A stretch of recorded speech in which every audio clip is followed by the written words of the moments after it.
네, 라스트 성공 전략 2부 문이 열렸습니다. 제가 앞서 1부에서도 말씀드렸다시피 얼마 전 저희 서울경제TV에서 전문가 방송 홈페이지인 센플러스를 새롭게 단장을 했습니다. 실시간으로 서울경제TV 전문가로부터 내 포트폴리오에 대한 진단 그리고 실전 매매 기법을 알고 싶다. 그 노하우가 궁금하신 분들은요. plus.centtv.co.kr에 한번 들러주시면 좋을 것 같습니다. 자, 그리고 12월 이후에 200포인트가량 오르면서 오늘이 가장 큰 음봉이 출현한 날이 아닌가 싶은데 5일선에 딱 맞닿았습니다. 오늘 다만 한 가지 아쉬운 점이 있다면 2100포인트에 아주 근접했던 코스피가 종가 기준으로는 2080 아래서 마감됐다는 건데요. 어제도 오늘도 그러나 조정폭 자체는 굉장히 얕았습니다. 코스닥은 오늘도 달렸는데요. 시황센터 먼저 다녀오겠습니다. 네, 시황센터입니다. 1월 6일 목요일장 마감했습니다. 네, 국내 증시는 이틀 연속으로 양증시 엇갈린 모습을 보여주고 있는데요. 코스피는 이틀 연속으로 순고르기였고요. 코스닥은 6거래일 연속으로 상승했습니다. 코스피부터 확인해 보겠습니다. 오늘 코스피는 4.89포인트 내리면서 2077포인트 하락으로 마감됐습니다. 오늘 출발 또한 상승으로 출발했는데요. 강한 모습으로 출발했습니다. 2090선 위에서 출발했는데요. 장 초반부터 2096포인트까지 오르면서 장중 최대가 오르기도 했습니다. 하지만 기관 쪽에서 매물을 확대해 나가는 모습이었고요. 외국인들이 선물을 대거 매도하면서 프로그램 통한 매물도 확대해 나가는 모습이었습니다. 장 초반에는 보합권에서 혼조오름을 보이다가 오후장 들어서는 낙폭을 늘려가는 모습이었는데요. 장중에는 2060선까지 밀리기도 했습니다. 하지만 5일 이동평균선이 하단을 지지해주면서 2077포인트까지는 회복해서 마감이 됐습니다. 수급 내용 살펴보겠습니다. 외국인 쪽에서 4거래일 연속으로 매수 우위 나타내고 있습니다. 오늘 장에서도 3천억 원 정도 매수 우위 나타났고요. 하지만 기관은 오늘까지 파는 모습이었습니다. 1,500억 원 정도, 개인 쪽에서도 900억 원 정도의 매도 우위 나타났습니다. 네, 이어서 코스닥으로 가보겠습니다. 6거래일 연속으로 상승하고 있는데요. 네, 오늘은 3.8포인트 오르면서 527포인트 상승으로 마감됐습니다. 오늘 출발도 이 부근에서 출발했는데요. 갭상승으로 출발한 이후에 큰 흔들림 없이 꾸준하게 상승 흐름을 유지하는 모습이었습니다. 오늘장 코스닥은 524포인트와 529포인트 사이에서 움직이면서 530선 돌파를 가시권 안에 들여놓는 모습이었습니다. 수급 내용 자세하게 살펴보겠습니다. 외국인 쪽에서 8거래일 연속으로 매수하고 있는데요. 오늘 장에서도 매수하면서 540억 원 정도 사들이는 모습이었습니다. 네, 기관은 90억 원 정도, 개인 쪽에서는 360억 원 정도의 매도 우위가 나타났습니다. 네, 이어서 외환시장으로 가보겠습니다. 어제장 반등한 이후에 오늘 다시 하락했는데요. 오늘은 6원 40전 내리면서 1119원 60전에 마감하는 모습이었습니다. 오늘 출발 또한 하락으로 출발했습니다. 1124원대에서 출발했는데요. 장 초반 증시가 강세를 보였고 외국인이 주식 순매수를 하고 있는 가운데 외국인들의 주식 관련 매물이 하락 압력이 되는 모습이었습니다. 자, 오늘 1120원대까지 무너지면서 1119원 60전 하락으로 마감되는 모습이었습니다. 이어서 유가증권 시장 시총 상위 종목들의 움직임도 확인해 보겠습니다. 네, 삼성전자가 반도체 가격 하락 등으로 영업이익이 감소할 것이다. 4분기 영업이익이 감소할 것이라는 우려에 오늘까지 하락했습니다. 3거래일 연속 하락했고요. 현대차는 오늘 또다시 신고가 경신했습니다. 하지만 현대모비스는 쉬어가는 모습이었고요. 현대중공업이 오늘 조선주가 강세를 보이면서 2% 올랐습니다. 장중에 신고가도 경신했습니다. LG화학은 신고가 경신 이후에 하락으로 마감되다가 오늘 보합권까지는 그래도 올라와서 마감되는 모습이었습니다. 저축은행 인수 부담으로 신한지주와 KB금융이 2%, 3%대로 하락했습니다. 기아차는 신고가 행진을 이어가는 모습이었고요. SK에너지가 오늘 반등하면서 어제의 낙폭을 일부 만회하는 모습이었습니다. 이어서 코스닥으로 가보겠습니다. 셀트리온이 오늘까지 올랐는데요. 외국인의 매수에 2% 올랐습니다. 서울반도체도 상승폭을 유지하고 있고요. 포스코 ICT가 상승폭을 조금 더 늘리면서 4% 상승으로 마감했습니다. 홈쇼핑주가 강세를 보이면서 CJ 홈쇼핑도 4%대 큰 폭으로 올랐습니다. 네, 메가스터디가 강보합권에서 마감됐고요. SFA도 삼성의 투자 기대감에 11% 급등하는 모습이었습니다.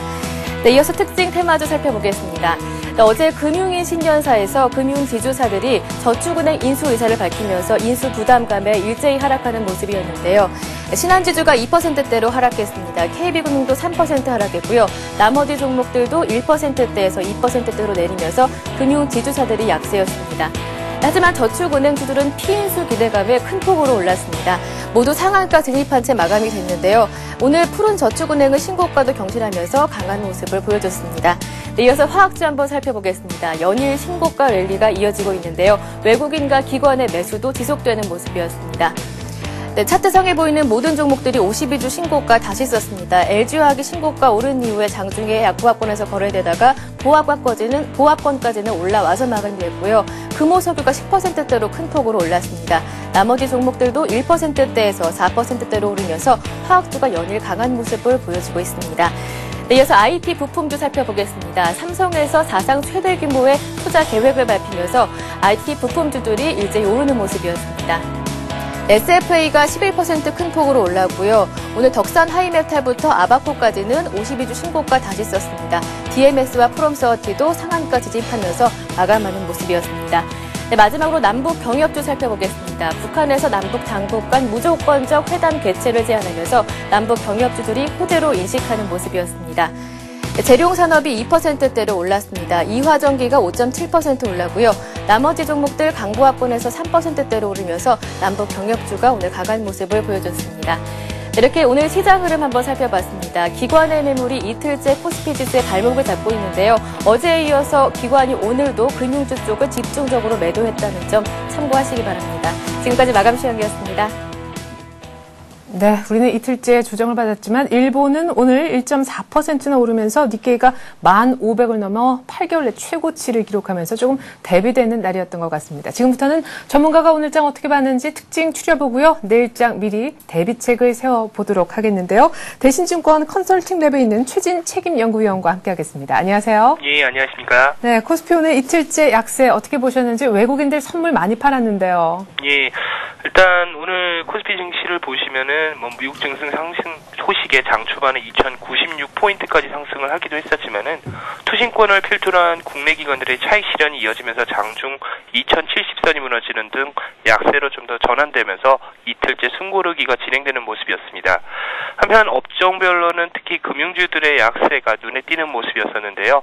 어제 오후에 김석동 신임 금융위원장이 부실 저축은행 문제 해결에 나선다고 밝힌 이후에 우리금융이 저축은행 두 곳을 인수하겠다고 밝히는 등 저축은행 부실 해결을 위해서 은행권 인수합병 문제가 좀 금융주들의 악재로 출현하는 모습이었습니다. 여기에 오후 들어서는 기계업종 등 일부 급등했던 종목들의 차익 실현도 같이 나타나면서 약세가 같이 진행되는 모습이었었는데요. 이 반면에 조선업종이 실적 개선 기대감으로 좀 더 반등을 이어가는 한편 자동차와 화학, 철강, 건설업종 등은 반등세를 이어가는 모습이었습니다. 더불어 코스피 증시가 좀 조정 흐름을 보이고 있다면 코스닥 증시는 삼성그룹의 대규모 투자 수혜가 예상되면서 IT 관련주를 중심으로 엿새째 강세가 이어지는 모습이었습니다. 네. 자, 그렇다면은 일단 먼저 뉴욕 증시 오늘 밤에 무슨 일 있을지 먼저 한번 챙겨보고요. 내일장 대비책도 한번 알아볼 텐데 뉴욕 증시에서 밤사이에 굉장히 지표가 좋았습니다. 요즘 들어서 흐름이 그렇지만은 무엇보다 고용 지표가 조금씩 좋아지는 모습이 드러나고 있어요. 민간 고용 ADP에서 집계한 게 예상보다 3배나 많을 거라는 그런 집계가 나왔다면서요. 예. 아침에 발표됐던 ADP사의 민간 고용 지표도 역시 좋을 것 같지만은 가장 관심이 모아질 것으로 보여지는 것은 이번 주 금요일에 있을 12월 고용 동향 지표가 아닐까 싶습니다. 그리고 고용 동향 지표 발표에 앞서서 오늘 밤에는 이제 주간 신규 수당 청구 건수가 발표될 것 같은데요. 일단 전주 같은 경우에선 38만 8천 건에서 오늘 밤 발표될 예상치는 약 40만 건으로 인해서 어느 정도 속도 조절에 나설 것으로 전망이 되고 있습니다. 주간 신규 수당 청구 건수 같은 경우에는 기본적으로 변동성이 높은 지표이기는 하지만 작년 하반기 이후에 신청 건수가 감소하는 추세를 이어가고 있어서 큰 흐름에서는 변화를 준다고 의미하기는 힘들 것 같고요. 그보다는 이번 주 금요일에 발표될 12월 고용지표의 동향에 관심을 기울이셔야 될 것 같습니다. 특히 12월 비농업 부분 일자리 수의 경우 같은 경우 11월 달에 약 4만 건에서 12월 중에는 약 14만 건까지 크게 증가할 것으로 전망이 되어지고 있고요. 실업률 역시 전월에 9.8%에서 12월 중에는 9.7%로 낮아질 것으로 현재 예상이 되고 있습니다. 물론 고용지표의 개선세가 좀 이어진다는 점에서 예상치가 부합할 경우에서는 미국의 고용 개선세에 대한 긍정적인 입장이 지속될 것으로 판단이 되고 있습니다.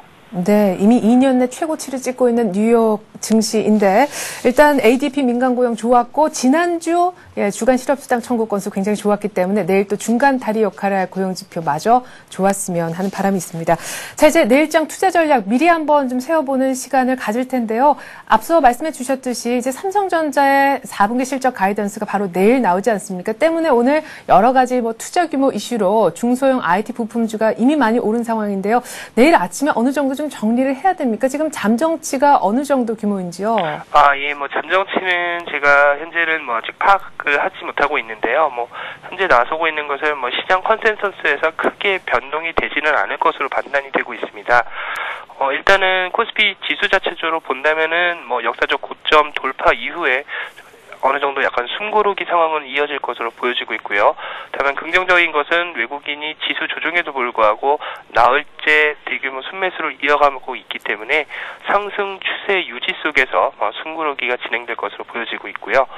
말씀하신 삼성전자 예비 실적이 내일 발표될 것으로 보여지는데 삼성전자뿐만 아니라 일단 삼성전자 예비 실적 발표로 인해서 본격적인 어닝 시즌에 대한 관심을 한번 조명을 하셔야 될 것으로 판단이 되고 있습니다. 일단 이번 4분기 어닝 시즌에 관련돼서는 월 후반 정도까지는 업종별 주가 차별화에 대해서 좀 컨셉을 가져가셔야 될 것 같은데요. 일단 이번 어닝 시즌이 갖는 두 가지 측면을 본다면은 첫 번째로서는 4분기 이익이 전년 동기 대비 기준으로 봤을 때 3분기 만에 반등하면서 이익 감소율이 둔화되고 있다는 측면을 하나 시사할 것으로 판단이 되고 있고요. 두 번째 같은 경우에서는 4분기 어닝 시즌을 통해서 올해 1, 4분기와 5년 2, 4분기에 걸쳐서 국내 기업들의 실적 바닥 기대감 역시 가질 수 있다는 점이 긍정적일 것으로 보여지고 있습니다. 그래서 최근에 물론 IT 부품주들 같은 경우 있겠지만 IT 대형주가 쉬고 있는 상황에서 4분기 이후에 실적이 꾸준히 개선되고 있는 업종에 좀 더 관심이 모아질 것 같은데요. 이러한 업종으로서는 에너지 업종과 건설, 유통, 운송, 그리고 금융업종 역시 관심은 계속 두셔야 될 것으로 판단이 되고 있습니다.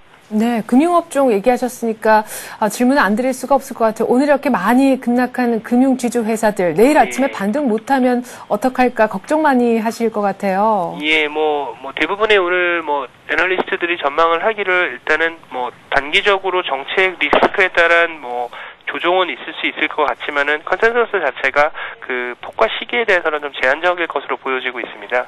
하나금융지주 같은 경우에서도 오늘 외국인들이 후반에 종가에 매수세가 나타나면서 좀 반등세를 이어지는 모습이었고요.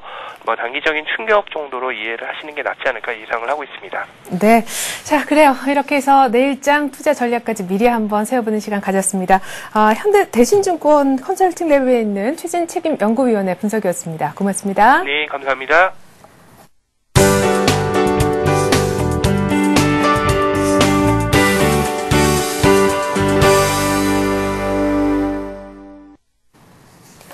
이 시각 주요 뉴스입니다. 한국은행 금융통화위원회가 물가 안정에 중점을 두고 통화정책을 운용하겠다고 밝혔습니다.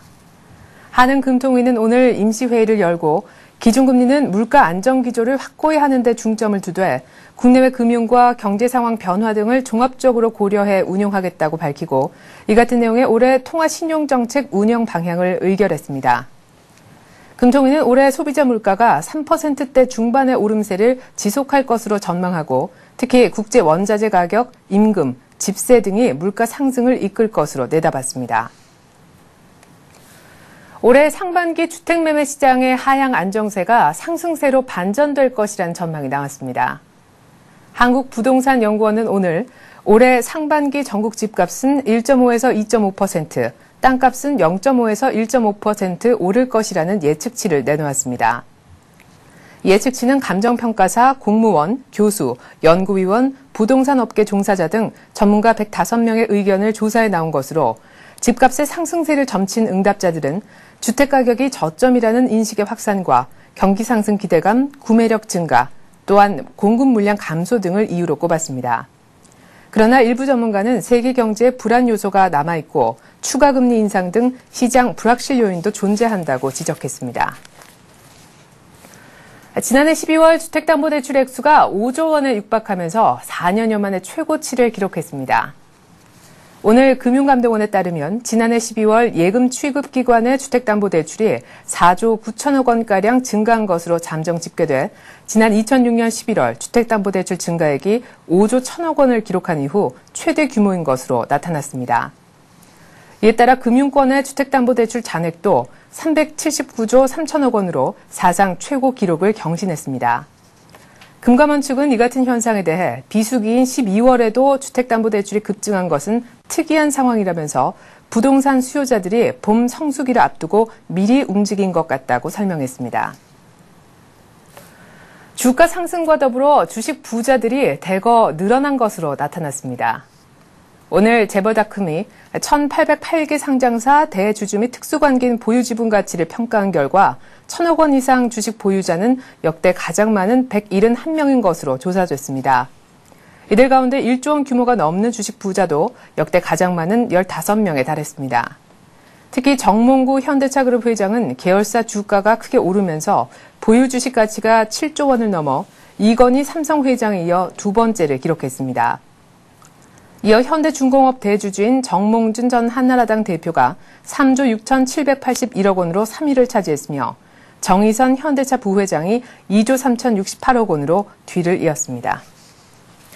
네, 주가 상승과 함께 주식 부자는 는다고 하는데 여러분들의 포트폴리오에 들어있는 주식의 수익률도 팡팡 튀고 있는지요? 무엇보다 내일은 삼성전자 4분기 실적 잠정치가 발표가 되는 날입니다. 보통 오전에 공개가 되는데 그거에 따라서 특별히 IT 중소형주 들고 계신 분들 희비가 엇갈릴 수 있으니까 잘 한번 그 뉴스부터 챙겨보시면 좋겠습니다. 전 내일 다시 오겠습니다. 고맙습니다.